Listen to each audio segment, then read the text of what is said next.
Welcome to The Explainer. So glad you're here with us today. Look, we're jumping right into a dilemma I know almost everyone listening has faced at some point: dual pursuits. Basically, balancing your livelihood with your real passion. We're going to look closely at that crazy tension between working your normal, maybe even kind of mundane day job to pay the bills, and that deep, burning desire to chase your personal passions and entrepreneurial ambitions. We've got a lot of fascinating insights to unpack from our source material today, so let's just get right into it. So let me ask you an honest question right off the bat.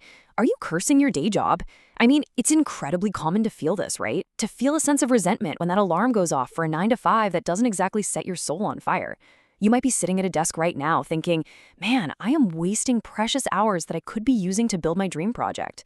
We hear so much about hustle culture, about dropping literally everything to follow your dreams, that our reliable day jobs start to feel like a trap. But as we're about to see, that perspective, it might actually be completely backwards. Okay, let's dive into this with Section 1, the dream job illusion. Let's separate the facts from the fiction. Modern culture constantly sells us on this idea that if we aren't working in a field we're incredibly passionate about from day one, we're somehow failing.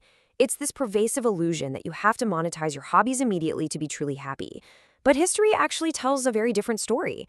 Our source material points out a really profound truth here. A lot of famous, highly respected people actually worked completely mundane, even mediocre jobs, while they pursued their passions on the side. Think about Albert Einstein. The guy developed his most groundbreaking theories while working as a literal clerk in a Swiss patent office.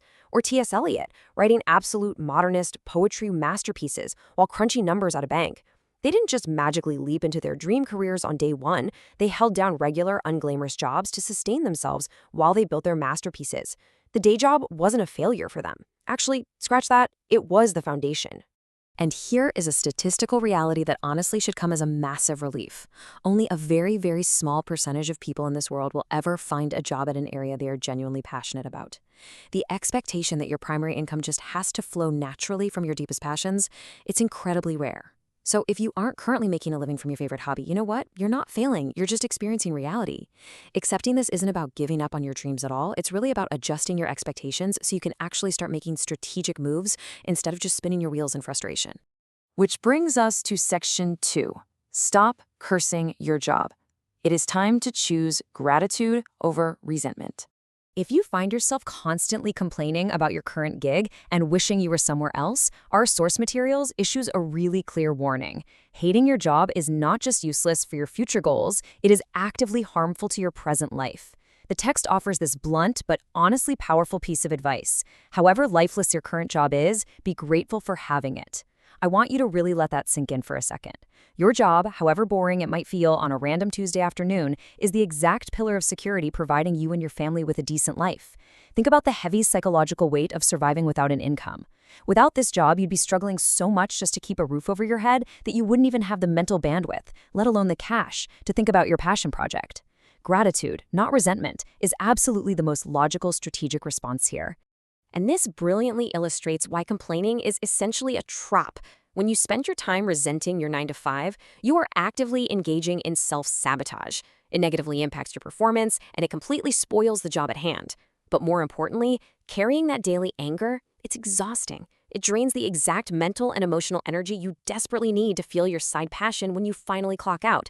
You aren't hurting your boss by complaining, you're hurting you. You are destroying your current livelihood while doing absolutely nothing to advance your dreams. It's literally the ultimate lose-lose scenario.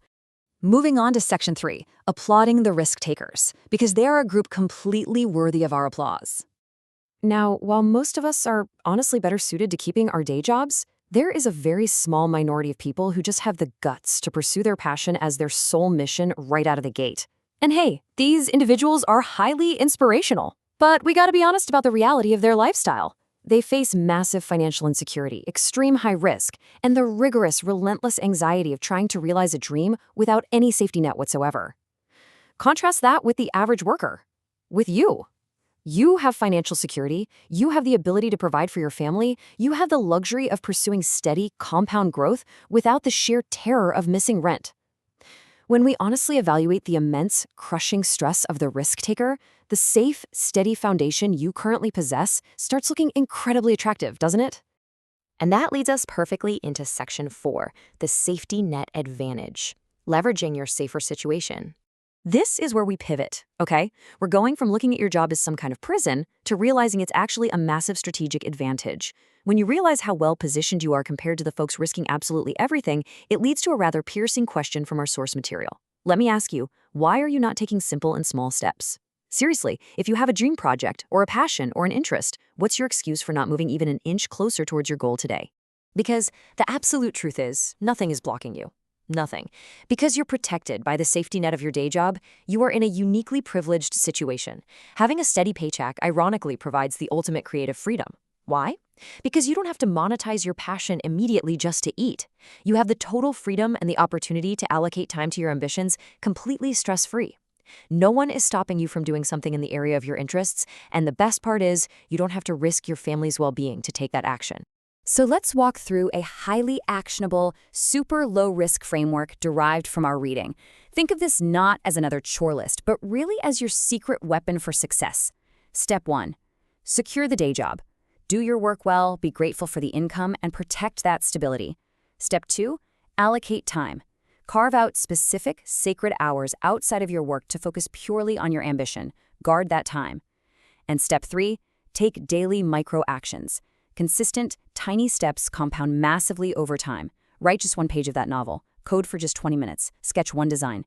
By following these steps, the pursuit of your passion transforms from a stressful, risky gamble into a completely attainable daily practice. You have the security of your livelihood. You have the time, if you intentionally choose to allocate it. It's time to stop cursing your circumstances and start utilizing the massive advantage you already possess. Which leaves us with one final provocative question to close out this explainer. What small step will you take today?